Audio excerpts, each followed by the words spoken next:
Hello, good day and welcome. I will be answering NECO 2019 Office Practice Past Question 53. Official process of ending a meeting is by A. Adjournment, B. Closure, C. Disengage, D. Proportion, and E. Resolution.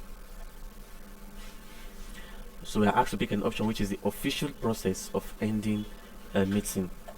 Now the official process of ending a meeting is by what? Adjournment of such meeting. It is by adjournment of a meeting. Now when a meeting is adjourned, it simply means that what? The meeting is what? Shall be continued. Shall be continued. And so we call it what? Adjournment of a meeting. So adjournment of a meeting is the official what? It is the official way of ending a meeting.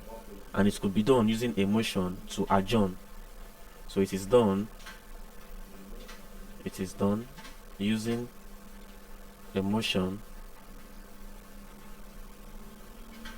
to adjourn.